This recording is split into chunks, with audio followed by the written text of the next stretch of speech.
Everyone, welcome to my channel in English literature class. तो आज हम पढ़ने वाले हैं क्लास 10th की इंग्लिश लिटरेचर की बुक फर्स्ट फ्लाइट से फर्स्ट चैप्टर, जिसका नाम है ए लेटर टू गॉड।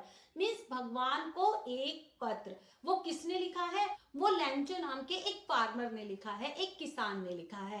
अब थोड़ा सा हम लेटर को समझ लेते हैं। लेटर होते हैं हमारे लॉन्ग मैसेजेस जो हम अपने पेरेंट्स, अपने फ्रेंड्स, अपने रिलेटिव्स को भेजते हैं जो हमसे दूर होते हैं। और एक पेपर पे लिख के हम अपने लॉन्ग मैसेज को हम एक एनवलप में डाल के और पोस्ट ऑफिस जाके उस पर स्टैंप लगा के वहां का एड्रेस लिख के और हम उसको मेल बॉक्स में डाल देते हैं। तो ये होते हैं लेटर। अब इस चैप्टर में लैंचो भी भगवान को एक पत्र लिखता है, तो इसीलिए इस चैप्टर का नाम है a letter to God. Lencho भगवान को पत्र क्यों लिखता है तो वो जानेंगे हम इस चैप्टर में। तो थोड़ा सा हम इंट्रोडक्शन यहाँ पर पढ़ लेते हैं। Lencho is a farmer who writes a letter to God when his crops are ruined. अब देखिए, लैंचो जो कि एक फार्मर है, एक किसान है, उसकी पूरी फसल बर्बाद हो गई है, तो उसकी एक सिंगल ही होप है। किससे है वो होप? भगवान से। तो इसीलिए वो भगवान को पत्र लिखता है। Asking for 100 pesos. पेसोस क्या होते हैं? पेसोस जो कि कुछ फॉरेन कंट्रीज में वहां की करेंसी है। जैसे हम अपनी कंट्री में मनी को क्या बोलते हैं? रुपया बोलते हैं, है ना। तो इसी तरीके से फॉरेन कंट्रीज में, कुछ फॉरेन कंट्रीज में मनी को या वहां की करेंसी को पेसोस बोला जाता है। तो यहाँ पर लैंचो ने भगवान को पत्र लिखा और पत्र में उसने 100 पेसोस की डिमांड की है।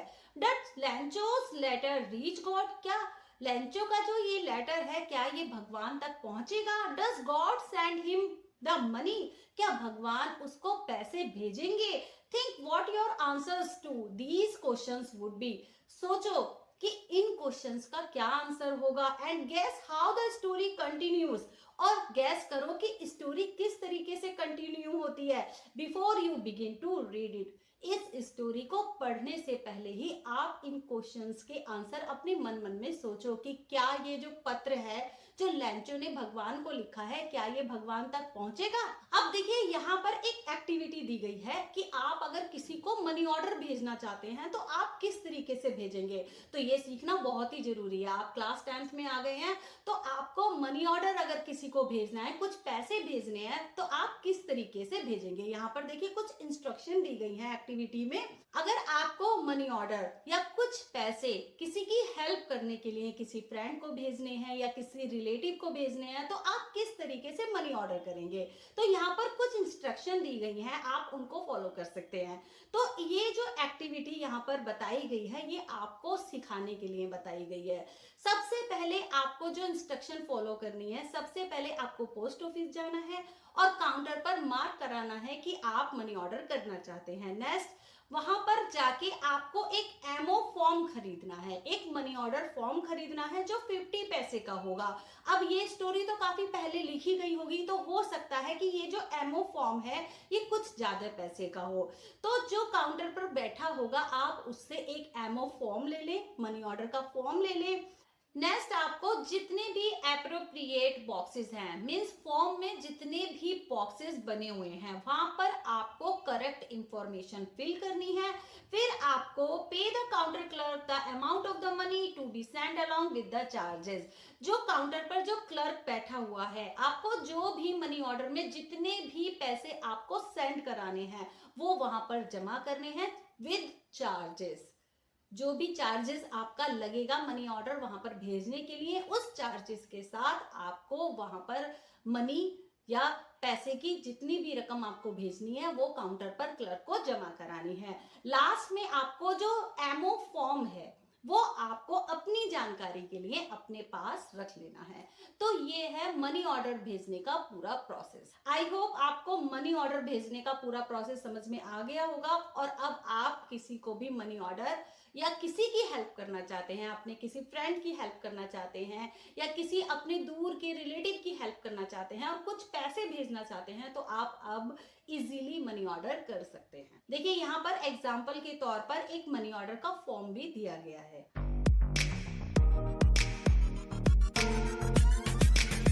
Now we start the chapter the house, the only one in the entire valley, sat on the crest of a low hill. यहाँ पर देखिए लैंचो जो कि एक पुअर फार्मर है, एक गरीब किसान है, उसका जो घर है एंटायर वैली मीन्स सारी पहाड़ियों में, सारी घाटियों में एक छोटी सी पहाड़ी की चोटी पर, क्रेस्ट का मीनिंग होता है टॉप ऑफ ए हिल, एक छोटी सी पहाड़ी की चोटी पर उसका एक घर है, उसका अकेले ही एक घर है एंटायर वैली में। From this height one could see the river and the field of right corn dotted with flowers that always promised a good harvest. Harvest का मीनिंग होता है पकी हुई, राइप कॉर्न का मीनिंग होता है पकी हुई मक्का। तो यहाँ पर किसकी बात हो रही है? पकी हुई मक्का की फसल की बात हो रही है। डॉटेड विद फ्लावर्स का मीनिंग होता है कि जब हम दूर से देखेंगे ना तो उस मक्का की फसल पर जो फूल हैं वो खिले हुए नजर आ रहे हैं। तो उस हाइट पे से जहां पर लैंचो का घर है, जिस पहाड़ की चोटी पर लैंचो का घर है, उस पहाड़ पे से एक तो रिवर दिखाई देती है और पका हुआ मक्का का खेत दिखाई देता है जिसमें लैंचो ने बहुत ही ज्यादा मेहनत की है। और उस मक्का के खेत को देखकर, उस फसल को देखकर ऐसा लगता है कि बहुत ही अच्छी फसल होने वाली है इस बार। The only thing the earth needed was a downpour और एट लीस्ट ए शावर। बस फसल को किस चीज की जरूरत थी? एक बारिश की जरूरत थी। डाउनपोर का मीनिंग होता है मूसलाधार बारिश। तो फसल को किस चीज की जरूरत थी? बस एक अच्छे से शावर की जरूरत थी, एक बारिश की जरूरत थी। Throughout the morning, Lancho, who knew his fields intimately, had done nothing else but see the sky towards the northeast. तो आज सुबह से ही लैंचो क्या कर रहा था? बस वो नॉर्थ ईस्ट की तरफ बस एक टकटकी लगाए बैठा हुआ था, उधर की तरफ ही देखे जा रहा था कि नॉर्थ ईस्ट की तरफ से कुछ बादल आ जाएं, कुछ बारिश हो जाए ताकि उसकी जो फसल है वो अच्छे से पक के तैयार हो जाए। उसने कुछ भी नहीं किया, बस वो क्या कर रहा था? एक अच्छी सी बारिश का इंतजार कर रहा था अपनी फसल के लिए। Now we are really going to get some water women. तो तब वो अपनी औरत से कहता है, जो वुमेन वहां पर काम कर रही थी, शायद वो लैंचो की वाइफ ही थी, तो वो कहता है कि आज हमें पानी मिलने वाला है। Now women who was preparing supper replied. तब वो जो औरत वहां पर काम कर रही थी वो क्या बना रही थी? वो खाना बना रही थी रात का। यस गॉड विलिंग, हाँ भगवान की इच्छा है, भगवान की इच्छा अगर होगी तो हमें पानी मिल ही जाएगा, हमारी फसल पर बारिश होगी। The older boys were working in the field while the smaller ones were playing near the house until the woman called to them all.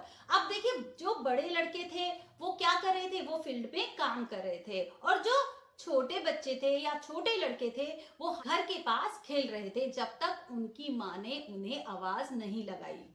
Come for dinner. तो यहाँ पर उनकी माँ ने उन्हें आवाज लगाई, वो जो वुमन वहां पर बैठी हुई थी उसने उनको आवाज लगाई कि खाना खाने के लिए आ जाओ। It was during the meal that just as Lencho had predicted. अब ये खाने का समय था, ये एक मील का टाइम था, खाने का समय था।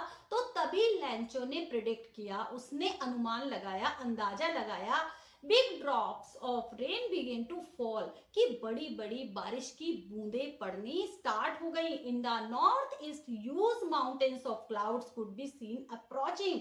और नॉर्थ ईस्ट की तरफ से बड़ा सा बादलों का एक पहाड़ आता हुआ दिखाई दे रहा था। अप्रोचिंग का मीनिंग होता है पहुंचना। The air was fresh and sweet. और जैसे ही बादल आ रहे थे नॉर्थ ईस्ट की तरफ से तो मौसम क्या हो गया? सुहावना हो गया। एयर कैसी हो गई? एयर फ्रेश हो गई और बड़ी प्यारी हो गई, स्वीट हो गई। The man went out for no other reason than to have the pleasure of feeling the rain on his body. अब देखिए जो लैंचो जो कि बाहर खड़ा हुआ बारिश का इंतजार कर रहा था वो अंदर नहीं आता है। जब उसकी वुमेन उसको डिनर के लिए बुला रही थी तो इस टाइम वो अंदर नहीं जाता है खाना खाने के लिए। तो क्या हुआ? बड़े बड़े ड्रॉप्स, बारिश की बड़ी बड़ी बूंदें गिरनी स्टार्ट हो गई। तो यहाँ पर लैंचो अपनी बॉडी पर उस बारिश की बूंदों का जो एक प्लेजर था, एक सुखद एहसास था, एक अच्छी फीलिंग थी, उसको वो फील कर रहा था। These are not rain drops falling from the sky, they are new coins। अब देखिए लेंचो इतना खुश हो जाता है बारिश को देख के, वो कहता है अब बारिश होगी तभी तो उसकी फसल पकेगी, फसल पकेगी तो वो उसको अच्छे दामों पे बेच पाएगा। तो यहाँ पर खुश होके लेंचो कह रहा है कि ये जो रेन ड्रॉप्स, जो बारिश की बूंदे आकाश से नीचे पड़ रही है ना मेरी फसल पर, वो क्या है, वो न्यू कॉइन्स हैं, मीन्स पैसे हैं। The big drops are 10 cent pieces and the little ones are 5। और जो बड़ी बड़ी ड्रॉप्स है ना वो 10 सेंट पीसेस हैं, और जो छोटी छोटी रेन ड्रॉप हैं वो क्या है, वो 5 सेंट पीसेस हैं। यहाँ पर देखिए रेन ड्रॉप्स को लेंचो मनी से कंपेयर कर रहा है। अब लेंचो को इतनी खुशी होती है बारिश देख के, अब उसको ये लगने लगता है कि अब बारिश पड़ गई है, अब उसकी फसल अच्छे से पक के तैयार हो जाएगी तो वो उसको बाजार में बेच के कुछ पैसे कमा पाएगा।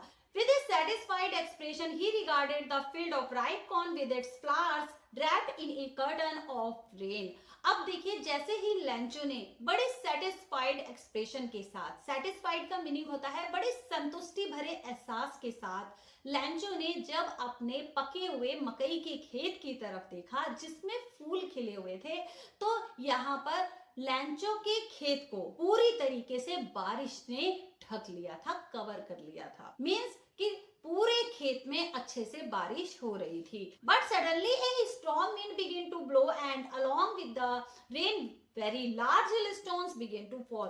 तभी अचानक क्या होता है, एक स्ट्रॉन्ग विंड चलती है, बड़ी तेज हवाएं चलनी स्टार्ट हो जाती हैं और बारिश के साथ बड़े बड़े ओले गिरने लगते हैं। These truly did resemble new silver coins। और ये जो ओले गिर रहे थे ना, बर्फ की जो बॉल्स गिर रही थी, ये बिल्कुल सिल्वर कॉइन्स की तरह दिखाई दे रही थी। The boys exposing themselves to the rain ran out to collect the frozen pearls। यहाँ पर देखिए फ्रोजन पल्स का मीनिंग है कि ये जो ओले गिरे हैं ना, ये बिल्कुल मोती की तरह नजर आ रहे हैं, जमे हुए मोती की तरह नजर आ रहे हैं। तो जो लड़के वहां पर खेल रहे थे, काम कर रहे थे, तो ये लड़के क्या करते हैं, ये बाहर आ जाते हैं बारिश में और जो फ्रोजन पर्ल्स थे, जो ओले थे, उनको कलेक्ट करना स्टार्ट कर देते हैं। बच्चों को तो शौक होता है ना, जब ओले गिरते हैं तो वो उनको उठा के कलेक्ट कर लेते हैं, इकट्ठा कर लेते हैं और उनसे खेलते हैं। It's really getting bad now exclaimed the man. अब लेंचो बहुत ही ज्यादा दुखी हो जाता है, वो सोचने लगता है कि ये बहुत ही बुरा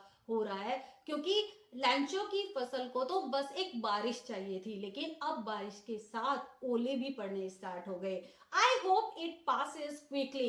अब लेंचो को ये आशा थी कि ये जो स्ट्रॉन्ग विंड मीन्स ये जो तूफान आया है ना ओले का, ये जल्दी से गुजर जाएगा। It did not pass quickly. लेकिन ये जो तूफान था जिसमें ओले पड़ रहे थे, ये जल्दी से नहीं गुजरा। For an hour the hell rained on the house, the garden, the hillside, the cornfield, on the whole valley।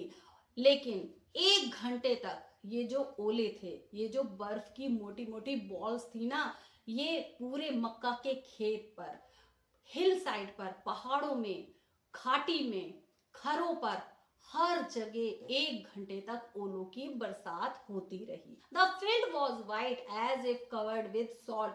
पूरा मकई का खेत वाइट हो चुका था, जैसे किसी ने नमक बिखेर दिया हो। Not a leaf remained on the trees. पेड़ों पर मीन्स मकई के खेत में प्लांट्स पर एक भी पत्ती नहीं बची। The corn was totally destroyed.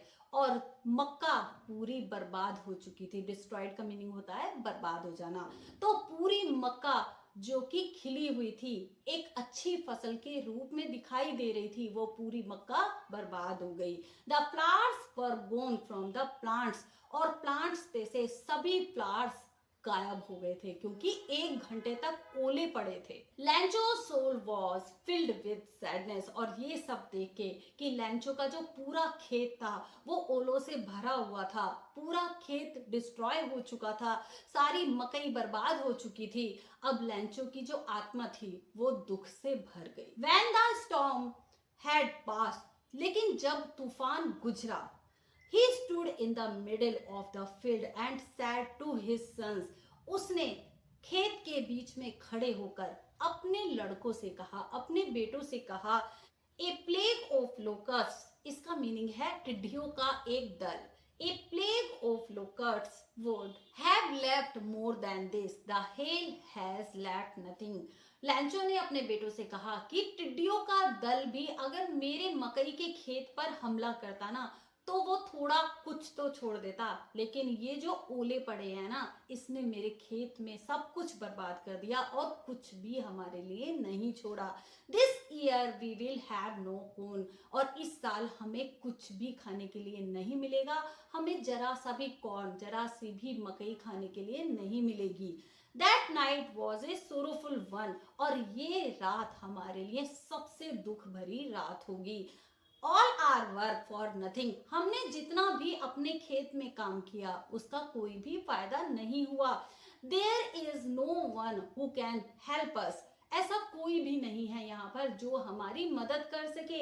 We will all go hungry this year, और इस साल हम भूखे मर जाएंगे। तो यहाँ पर देखिए एक किसान के लिए कितना मुश्किल होता है कि अगर उसकी पूरी फसल जो साल भर उसका गुजारा करती है वो बर्बाद हो जाए, तो एक किसान के लिए ये कितना डिफिकल्ट टाइम होता है। But in the hearts of all who lived in that solitary house in the middle of the valley, लेकिन उनके दिल में जो एक अकेले से घर में रहते थे, पूरी घाटी में उनका एक घर अकेला ही था, तो उस घर में रहने वालों के दिल में एक होप थी।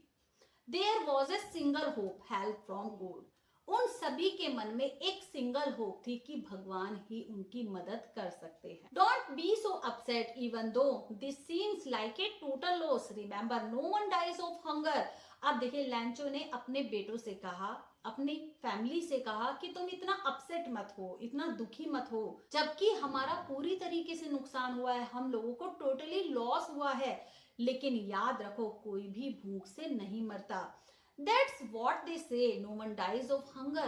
ऐसा उन लोगों ने क्यों कहा था? यहाँ पर देखिए लैंचो अपने मन में सोच रहा है कि ऐसा उन लोगों ने क्यों कहा था कि कोई भी भूख से नहीं मरता, क्योंकि लैंचो के पास तो अब कोई भी होप ही नहीं बची थी, उसका पूरा फील्ड बर्बाद हो गया था। तो यहाँ पर लैंचो को ये लग रहा है कि उसकी फैमिली इस साल तो भूख से मर जाएगी, लेकिन वो ऐसे कौन से लोग हैं जो कहते हैं कि कोई भी भूख से नहीं मरता। तो यही चीज लैंचो अपने मन में सोच रहा है। यहाँ पर देखिए कॉन्सेंस का मीनिंग है अपनी अंदर की आवाज, अपनी अंतरात्मा की आवाज। यहाँ पर देखिए इसका मीनिंग भी दिया गया है, an inner sense of right and wrong. हमारा मन जानता है कि क्या सही है और क्या गलत है। तो यहाँ पर कॉन्सेंस को बोला गया है अपने अंतर आत्मा की आवाज।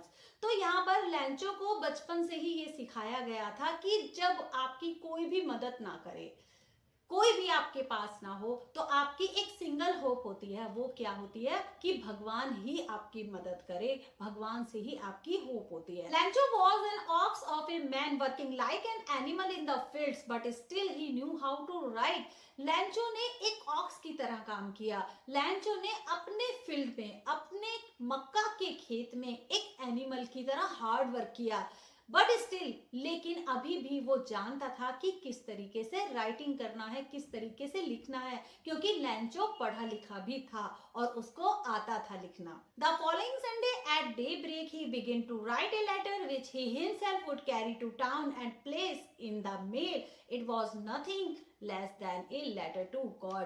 अब देखिए ये जो संडे आता है, दिन में ही लैंचो ने क्या किया, उसने एक लेटर लिखना स्टार्ट किया और इस लेटर को वो खुद ही टाउन लेके जाएगा और पोस्ट ऑफिस में उसको मेल करेगा खुद ही।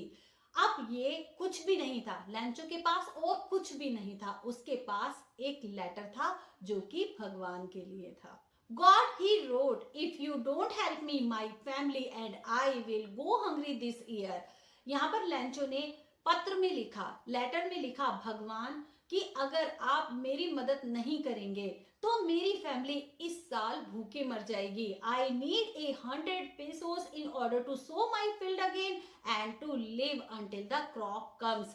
लैंचो ने लेटर में लिखा कि मुझे 100 पेसोस की जरूरत है अपने फील्ड में दोबारा से बीज उगाने के लिए, और जब तक फसल हार्वेस्ट होगी, जब तक फसल पैदा होगी, अपने घर का गुजारा करने के लिए और बीज बोने के लिए मुझे 100 पेसोस की जरूरत है। Because the hailstorm ...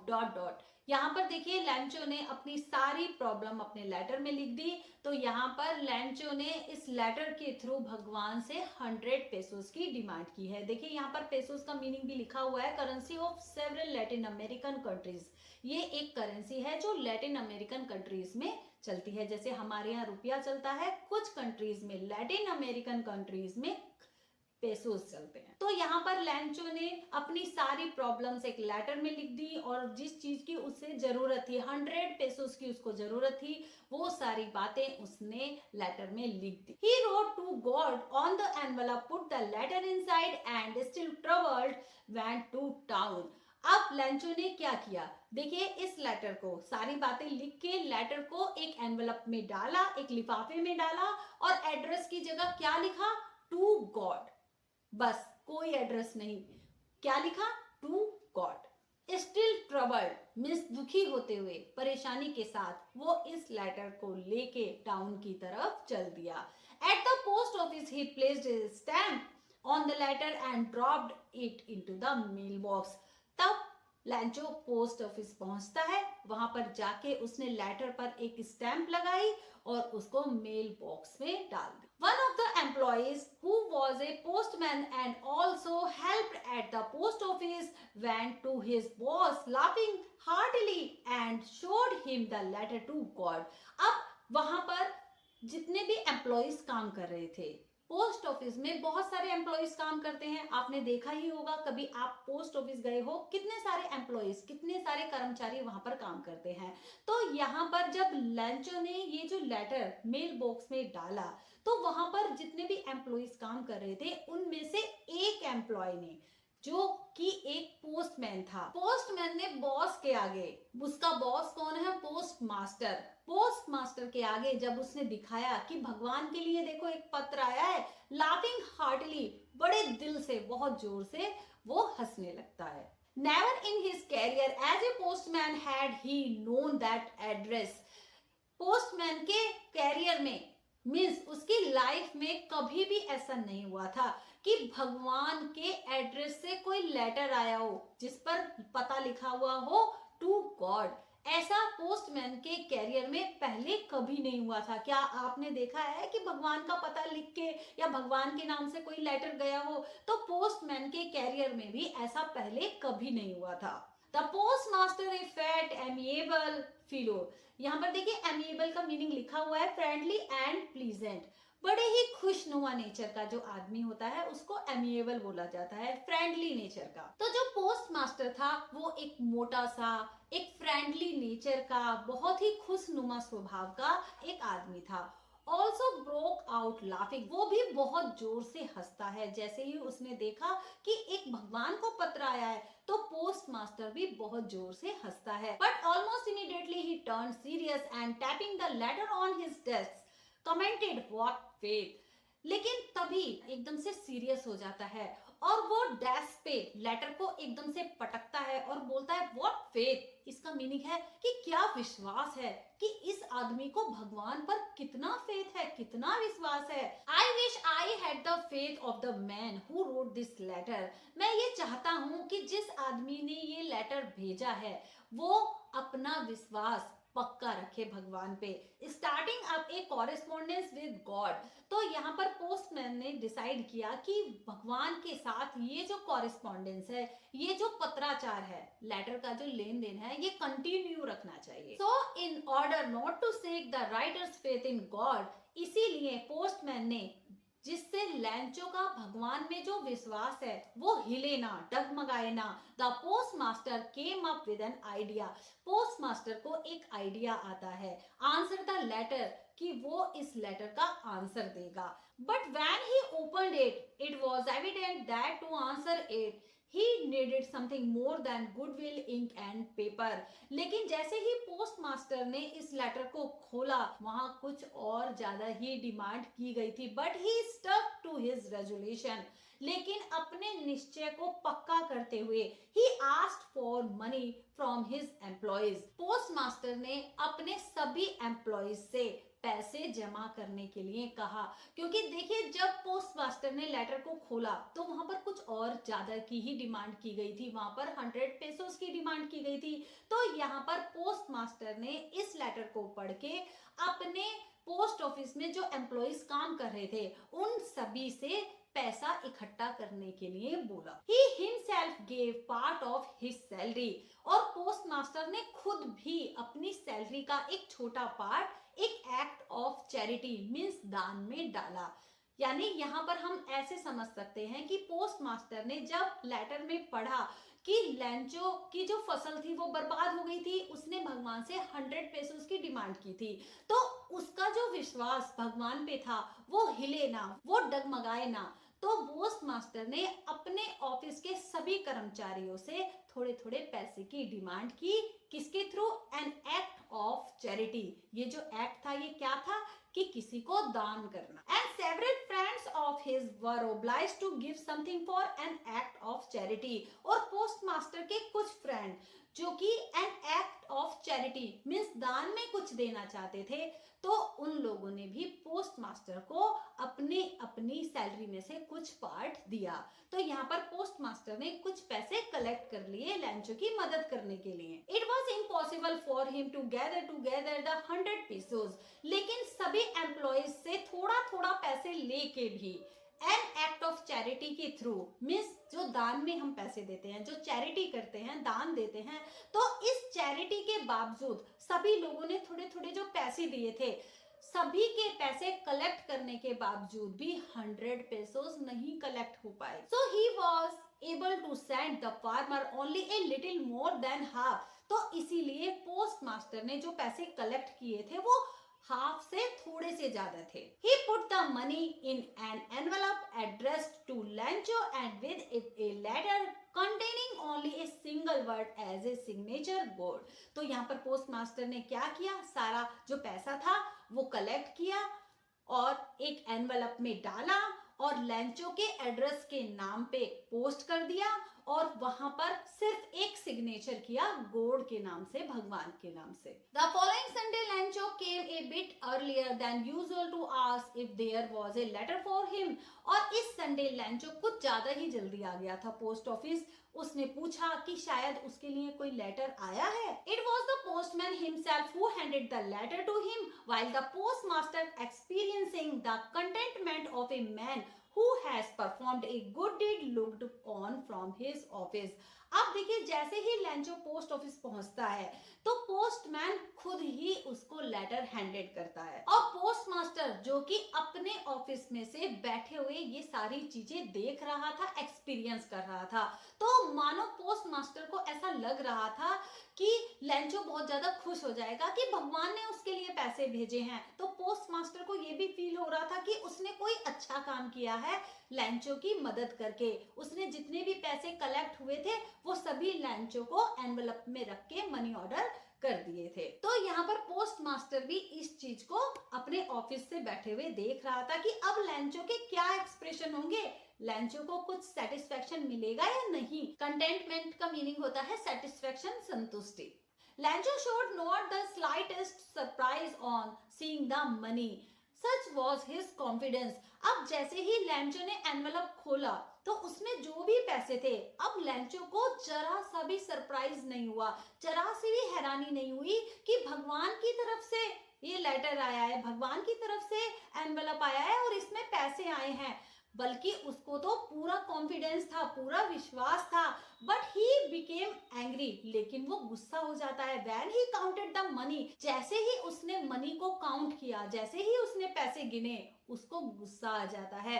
God could not have made a mistake, nor could he have denied Lancho what he had requested। अब लेंचो सोचता है कि भगवान तो कभी मिस्टेक नहीं कर सकते, ना ही लेंचो ने जो भी भगवान से रिक्वेस्ट की है, जो भी उसने भगवान से मांगा है, वो कभी उसको डिनाई भी नहीं कर सकते, इग्नोर भी नहीं कर सकते। तो यहाँ पर लेंचो का मानना है कि भगवान तो कभी भी मिस्टेक नहीं कर सकते कि भगवान ने कम पैसे कैसे भेजे हैं। Immediately Lencho went up to the window to ask for paper and ink। तभी तुरंत लेंचो विंडो के पास जाता है, पोस्ट ऑफिस में विंडो के पास जाता है और पेपर और इंक की डिमांड करता है। On the public writing table he started to write with much wrinkling on his brow caused by the effort he had to make to express his ideas। अब देखिए पब्लिक राइटिंग टेबल पर अब Lencho ने क्या किया, paper लिया, ink लिया और उसने लिखना स्टार्ट कर दिया। पब्लिक राइटिंग टेबल जो कि पोस्ट ऑफिस में रखी हुई थी, आपने देखी ही होगी, कुछ भी नोट डालने के लिए या कुछ भी लिखना पड़ जाता है तो पोस्ट ऑफिस में राइटिंग टेबल होती हैं। तो लेंचो ने पब्लिक राइटिंग टेबल पर लिखना स्टार्ट कर दिया। जब हम बहुत ज्यादा परेशान होते हैं तो हमारी आईब्रोज पर बहुत सारी रिंकल आ जाती हैं, तो इस तरीके के एक्सप्रेशन के साथ लेंचो ने लिखना स्टार्ट किया क्योंकि वो बहुत ज्यादा परेशान था। उसको तो आधे से ज्यादा ही पैसे आए थे। अब देखिए हमें पता चलेगा कि कितने पैसे आए थे। अभी तक तो लेंचो ने 100 पेसोस की डिमांड की थी, लेकिन जो पोस्ट मास्टर था वो आधे से ज्यादा ही पैसे कलेक्ट कर पाया था। तो यहाँ पर देखिए अब हमें पता चलेगा कि कितने पैसे पोस्ट मास्टर ने लेंचो को भेजे थे मनी ऑर्डर से। When he finished, और जैसे ही लेंचो का जो ये लेटर था वो फिनिश हुआ, he went to the window by a stamp। वो विंडो पे जाता है, लेंचो पोस्ट ऑफिस की विंडो पे जाता है, एक स्टैम्प खरीदता है विच ही लीक्ड। लीक्ड का मीनिंग होता है कि जब हम थोड़ा सा चाट के उसको गीला कर लेते हैं एंड देन एफिक्स्ड, और उसको एफिक्स कर देता है, मीन्स उसको चिपका देता है। देखिए आपने जो एनवेलप देखे होंगे पोस्ट ऑफिस में, कुछ एनवेलप ऐसे होते हैं जिनको हल्का सा लीक करके एफिक्स कर दिया जाता है, उनको चिपका दिया जाता है। तो यहाँ पर लेंचो ने एक स्टैम्प खरीदा और उसको अपने एनवेलप पे लगाया, उसको लीक किया, एफिक्स किया, उसको चिपका दिया और the envelope with a blow of his fist, और एनवेलप पर तेज से एक मुट्ठी मार दी जिससे वो चिपक जाए अच्छे से।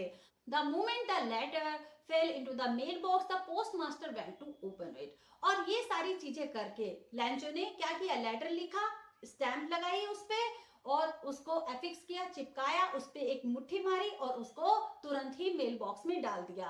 अब पोस्ट मास्टर ये सारी चीजें अपने ऑफिस से ही बैठे हुए देख रहा था। इट सेड, अब पोस्ट मास्टर ने जैसे ही मेल बॉक्स से वो लेटर निकाला जो कि लेंचो ने मेल बॉक्स पे डाला था, तो तुरंत ही पोस्ट मास्टर ने निकाल लिया।